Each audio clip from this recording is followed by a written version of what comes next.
Bienvenidos y bienvenidas a todos y a todas a un nuevo contenido en vuestro canal favorito dedicado al horror cósmico, Yog-Sothothery. Espero que estéis todos bien y que estéis disfrutando de los contenidos tan interesantes como aterradores que os ofrezco en este canal. Si al acabar este contenido os ha gustado, no olvidéis nunca dejar vuestro me gusta y suscribiros al canal. Esto es muy importante para que nuevos adeptos a las artes oscuras puedan descubrirnos, unírsenos y disfrutar de ellos, creciendo así nuestra comunidad en torno al horror cósmico. Vamos a comenzar ahora la parte más interesante del monográfico que os estoy compartiendo, dedicado al temido y aterrador Necronomicon, el libro de los muertos. Como ya os adelanté en otro vídeo, a partir de este, compartiré con vosotros y vosotras la lectura detallada de 2 ejemplares del Necronomicon, que por sus contenidos blasfemos y su fidelidad al perdido volumen original, me han parecido más destacables para tal empresa. El primero de ellos es el de Donald Tyson, que como ya os comenté en un vídeo anterior, no es una transcripción literal del original, sino una interpretación libre del mismo, incluyendo sus horribles contenidos. Este ejemplar fue publicado en España allá por el año 2004, siendo una de las representaciones más carismáticas y ricas del temido volumen impío. Nuevamente los detalles pormenorizados, los conjuros y las localizaciones nos hacen dudar si Donald Tyson realmente no escribió su interpretación del ejemplar maldito habiendo consultado previamente el original. Comenzamos nuestro viaje ahora sí al corazón mismo del mal, representado de manera siniestra y maléfica por Abdul al-Jazred en el archiconocido Necronomicon. Y voy a empezar este fantástico y aterrador viaje al horror más terrible jamás contado, compartiendo con vosotros y vosotras 2 extractos escritos del puño y letra de 2 de los traductores más conocidos del Necronomicon. Por un lado, Olaus Wormius nos hablará de detalles curiosos y truculentos sobre el volumen impío objeto de nuestro estudio, mientras Teodoro Filetas nos dará ciertos detalles a añadir a la breve biografía que ya compartí con vosotros en otro vídeo sobre Abdul al-Jazred, supuesto autor del Necronomicon.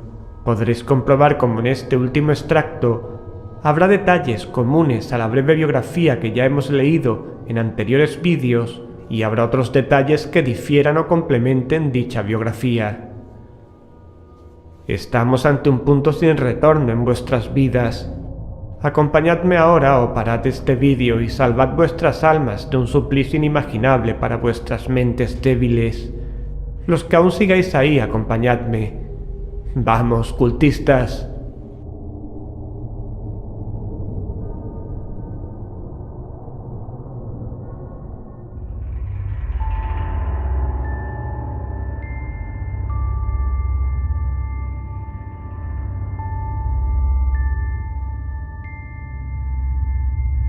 Olaus Wormius, año 1228.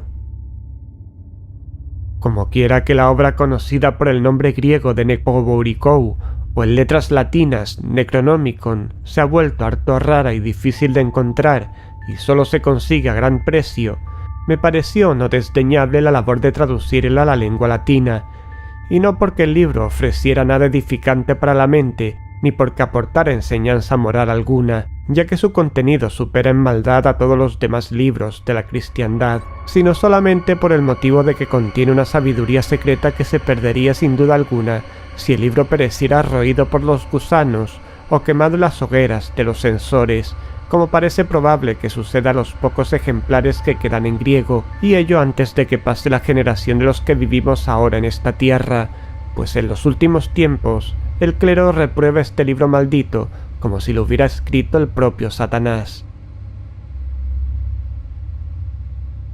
Quien sea el auténtico autor del texto, dejaré que lo diga el escriba Teodoro Filetas, al que la historia llama el sabio, en sus palabras de introducción al manuscrito griego del que me serví para preparar mi versión. Lo que pretendo hacer aquí es exponer la naturaleza del libro y contar las circunstancias desventuradas que rodearon la muerte del desventurado y antedicho Teodoro, para que su muerte sirva por sí misma de advertencia suficiente para los movidos por una curiosidad ociosa, pues esta obra solo es adecuada para los intelectos más profundos, desposados con Cristo en el Espíritu Santo, y corromperá a todos los que aspiran a aplicar su sabiduría arcana para fines bajos. Es una espada envenenada con veladona que hiere la mano que intenta blandirla, pero aquel cuyo propósito es bendito y cuyo tacto es sutil puede acogerlo en su seno como una serpiente dormida sin recibir su veneno. Solo puede usarlo el que no lo ama. Suele interpretarse mal por lo común el título de esta obra, que pronuncian erróneamente los que ignoran las raíces de la lengua griega. Procede de Bekpov, que significa cadáver, y de Bouos, que tiene el sentido de ley o costumbre. Por tanto, Necronomicon significa exposición de las costumbres de los muertos, y lo que se da a entender es el arte de controlar y de manipular a los muertos por la hechicería practicada sobre los cadáveres, que lleva el nombre común de necromancia. Aquí se expone más por extenso que en ningún otro libro alguno las costumbres de los muertos, y otras cosas secretas que solo conocen ellos y los que tienen tratos con ellos. En estas páginas se encuentran relaciones de las criaturas que viven más allá de las altas esferas, de ciudades perdidas y de otros lugares olvidados por la memoria de la humanidad, y lo que es más pernicioso todavía, el modo de convocar las almas de los muertos, haciéndolas volver a su barro mortal, y de arrancarles por medio de tormentos los secretos que yacen ocultos en las raíces del mundo, en cuevas oscuras y bajo las profundidades de los mares. Aquí se encuentran también instrucciones sobre el modo de construir cosas vivificadas con una apariencia de vida que más valía dejar por hacer, pero que una vez creadas ya no se pueden deshacer. Todo ello sería motivo suficiente para arrojar este libro a las profundidades del infierno, si no fuera porque las enseñanzas de esta obra malvada permiten controlar de varios modos a los seres de poder maligno que viven entre las estrellas y amenazan la continuidad misma de nuestra raza. De ese modo, en las maquinaciones del demonio se encuentran los instrumentos prácticos de nuestra salvación ese día temible, que quiera la gracia de nuestro Señor que no llegue nunca, cuando las estrellas estén en sus posiciones justas y se abran las puertas. Volviendo al diligentísimo y erudidísimo Teodoro, realizó la traducción al griego de este libro en la ciudad de Constantinopla, pues habéis de saber que los ejemplares más antiguos estaban todos en la lengua de Mahoma, y que su título no era Necronomicon sino Alasif, que supuestamente significa en esa lengua el ruido de los insectos que se oyen por la noche, pero que vulgarmente se interpreta como el aullar de los demonios, dado que los nómadas herejes de esas tierras confundían con voces de demonios los sonidos nocturnos del desierto. Pero Teodoro presenta otra interpretación distinta del título arábigo que dejaré que escuchéis con vuestros propios oídos. Teodoro, al que llamaron el sabio por su dedicación a la sabiduría arcana, cuenta que tradujo la obra a partir de un único ejemplar en letras arábigas que no pereció pasto de los gusanos. Yo conté con materiales mucho más ricos, pues en el curso de mi vida he tenido la buena fortuna de que llegaran a mis manos 3 manuscritos del texto griego, y pagué lo conveniente para que me hicieran una buena copia del más fidedigno, que comparé con todo detalle con su original. El texto latín presente se extrajo con todo cuidado de este ejemplar griego, y a los que me estáis escuchando os aseguro que no se ha suprimido nada del texto original, ni tampoco se le ha añadido nada a modo de glosa, pues suele suceder que los copistas no se conforman con copiar, sino que se sienten obligados a incluir sus propios comentarios en la obra, y por este motivo muchos manuscritos de este libro han quedado corrompidos con palabras de otros hombres desconocidos por su autor.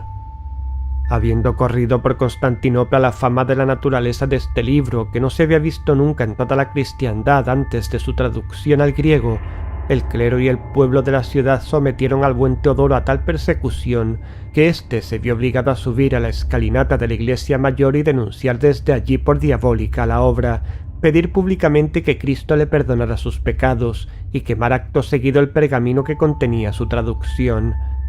Este acto de contrición tranquilizó a las gentes de Constantinopla, que dejaron de pedir su cabeza, pero su libro no pereció, pues se habían hecho otras copias, que fueron difundidas y multiplicadas por muchas plumas, ya que muchos ansiaban poseer una obra tan rara y extraña, por muy dañina que fuera para el alma, y lo mismo pasa hoy en día. Es bien sabida la suerte que corrió Teodoro, cómo perdió sus riquezas y sus tierras, cómo se le revocaron todos sus cargos y honores en la corte del emperador, cómo vio morir de peste a su esposa y a sus 3 hijos en un solo año, y cómo pereció él mismo, víctima de la más horrible de las dolencias, la enfermedad de los piojos. Los escritores piadosos de la Iglesia han escrito que Dios y los ángeles lo dejaron de su mano como castigo por haber trasladado el Necronomicon a la lengua griega, y que no conoció ningún día que no le trajera una desventura. Tan grande es el poder de este libro sobre las almas de los pecadores, pues sólo los rectos pueden leerlo sin perder la integridad de su cuerpo y de su espíritu.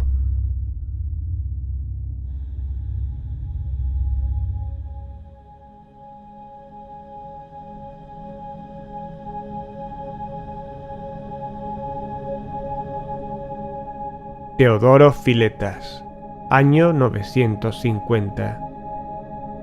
El autor de este libro, al que yo atribuyo el título griego de Nekpoboikou, por más ajustado a su contenido que su título antiguo, nació en una casa humilde de la ciudad de Sanaa en la tierra del Yemen. El apellido de su familia ha caído en el olvido, pero a él se le conoce universalmente con el título de Abdul al-Jazarret, que en lengua árabe significa el criado del devorador. Tampoco se conoce la fecha de su nacimiento, pero se dice que su muerte se produjo en el año del Señor 738, cuando había alcanzado una extrema vejez. En su primera juventud alcanzó fama tanto por su piedad como fiel seguidor de las enseñanzas del profeta Mahoma, como por sus dotes poéticas. Se cuenta que era hermoso de rostro, de piel notable por su blancura y ojos verdes, lo que causó asombro cuando nació, en vista de que su padre tenía la tez y los ojos oscuros. Se murmuró que su madre había yacido con un genio cuando atravesaba el desierto con una caravana camino de su boda, pero la gran virtud de la madre desmintió los rumores. Al-Jazarret era alto y erguido de cuerpo, con una elegancia de movimientos que se comparaba con la de un buen caballo. Era muy notable su voz. Cuando recitaba las palabras del profeta, los pájaros dejaban de cantar para escucharlo, y los zorros del desierto salían de sus madrigueras y se sentaban sobre los montículos para oír las enseñanzas de Dios. El rey de Yemen, habiendo oído hablar de aquel niño prodigio que vivía en los confines de su reino, hizo llamar al Jazarret a su corte cuando el muchacho tenía 12 años. Lo cautivó tanto la belleza del joven que ofreció al padre de Al-Jazarret quedarse con el muchacho y hacerlo educar por los mismos maestros que enseñaban a sus propios hijos. De este modo Al-Jazarret se crió como los príncipes de la corte real y gozaba del amor del rey, que era como un segundo padre para él. Lo único que se le pedía a cambio era que compusiera poesías, que él cantaba para disfrute del rey y de sus consejeros. Cuando Al-Jazarret tenía 18 años, se enamoró de una de las hijas del rey.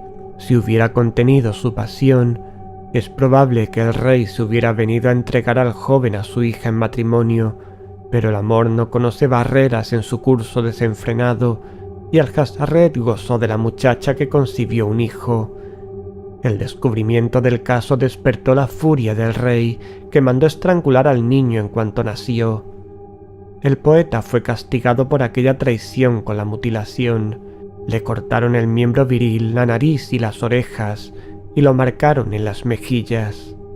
El rey encargó a unos nómadas del desierto que lo llevaran al este, hasta las profundidades del Roba el Khalilé, el espacio vacío, como lo llamaban los antiguos, donde lo abandonaron sin agua para que muriera. Aquella prueba costó al Jazarret el juicio. El rey había dado orden de que todos los que atravesaran esa desolación lo rehuyeran y no le prestaran ayuda, esperando que no tardaría en perecer, Sin embargo, él se aferró a su triste vida. Vagó por el desierto durante no se sabe cuánto tiempo, teniendo por compañeros de día a los alacranes y los halcones carroñeros, y de noche a los demonios que solo viven en esas tierras desoladas y odiosas. Esos espíritus de la oscuridad le enseñaron la necromancia y le hicieron descubrir cuevas olvidadas y pozos muy hondos bajo la superficie de la tierra. Renegó de su fe y empezó a rendir culto a titanes anteriores al diluvio, a los que adoraban los espíritus del desierto, que eran sus guías y maestros. Emprendió la loca empresa de restaurar los miembros de su cuerpo que le habían arrancado y mutilado, para poder regresar triunfalmente al Yemen y reclamar a la princesa como su esposa. Disfrazó su rostro por medio de la magia, de modo que parecía el de un hombre normal, y abandonó el yermo para recorrer el mundo en busca de la sabiduría arcana. En Giza, en la tierra de Egipto, aprendió de un culto secreto de sacerdotes paganos de cabeza afeitada el modo de devolver a la vida a los cadáveres y de hacer que obedecieran sus órdenes. En Caldea alcanzó la perfección en las artes de la astrología. En Alejandría aprendió de los hebreos el conocimiento de lenguas olvidadas y el empleo de la voz para pronunciar palabras bárbaras de vocación, pues si bien la malicia del rey lo había despojado del resto de sus buenas prendas, conservaba la belleza y la fuerza de su voz. Tras recorrer el ancho mundo en busca de alguna magia que le devolviera la virilidad, tuvo que aceptar con amargura en el corazón su estado repelente, ya que no era posible repararlo con ninguna poción, hechizo u objeto de poder que hubiera descubierto en el transcurso de sus viajes. Alhazred vivió desde su edad madura hasta el fin de su vida intramuros de Damasco, con gran lujo, practicando con libertad sus experimentos de necromancia, aunque los habitantes de la ciudad, que lo tenían por brujo maligno, lo evitaban y lo aborrecían. Durante su vida en Damasco compuso la obra a la que en un arrebato de humor loco impuso el título de Al-Asif, el chirrido de los insectos, que también puede traducirse por el zumbido de los escarabajos. Sin embargo, en virtud de su contenido, el libro fue conocido familiarmente como el aullido de los demonios, dado que la gente común de esa región confunde los ruidos nocturnos del desierto con gritos de espíritus. Escribió el libro en el último decenio de su vida en Damasco, hacia el año del Señor de 730. La forma de su muerte es extraña, y apenas sería creíble si no fuera porque no es más extraña que el resto de la historia de su vida. Se cuenta que un día, cuando Alhazred estaba comprando vino en la plaza del mercado, se lo llevó por los aires alguna criatura invisible de gran tamaño y fuerza, que le arrancó del tronco la cabeza, los brazos y las piernas, y se los devoró, hasta que todo su cuerpo se perdió de vista por partes, sin dejar más que algunas manchas de sangre en la arena. Así su propia carne se convirtió en su último tributo a los dioses oscuros que veneraba. Al traducir a la lengua griega esta obra, he sido fiel a las palabras de Alhazred. La tarea ha sido ardua, pues el significado de algunos pasajes es oscuro, aun cuando están escritos con palabras claras en sí mismas. Pero no soy capaz de determinar si esto se debe a la propia locura del escritor o al carácter extraordinario de la materia que expone. Baste con que el buscador de la sabiduría oculta puede llegar a entender, por medio del estudio cuidadoso, lo suficiente de esta obra para alimentar sus reflexiones durante toda una vida. En algunas páginas del manuscrito árabe se observan símbolos trazados con sabiduría que son invisibles a la luz del sol. Estas líneas pálidas y plateadas, que solo se aprecian claramente al ser iluminadas por los rayos de la luna llena, están cubiertas de textos escritos con letras negras para ocultar, según creo, la existencia de los dibujos a la mirada descuidada de los curiosos. No sé con qué tinta misteriosa se pintaron en el pergamino, y por ello no he podido reproducirlos en mi propio libro tal como están en el más antiguo. Sin embargo, he copiado cuidadosamente cada uno de los dibujos y los he reproducido con sangre de dragón común para que todos puedan verlos, ya sea a la luz del sol o a la de la luna. Mi trabajo está cumplido. Nada me importan las censuras que reciba, pues mis pensamientos son unos con la voluntad de mi Señor, el soberano de este reino terrenal, que gobierna los lugares altos y los bajos, y que se mueve tanto dentro de las estrellas como en los yermos que se extienden entre ellas. Como tributo a mi Señor ofrezco este libro a los verdaderos buscadores de la sabiduría que mantiene la mente firme y el corazón valiente. Aquí se encuentran claves para un poder incalculable y para un conocimiento que no ha sido pronunciado todavía por labios humanos. Los sabios lo usarán con circunspección y los necios serán consumidos. Basta con que este libro siga existiendo en los lugares de los hombres, para que cuando las estrellas coincidan se dé a conocer, para que lo emplee aquel que está destinado a blandir su poder.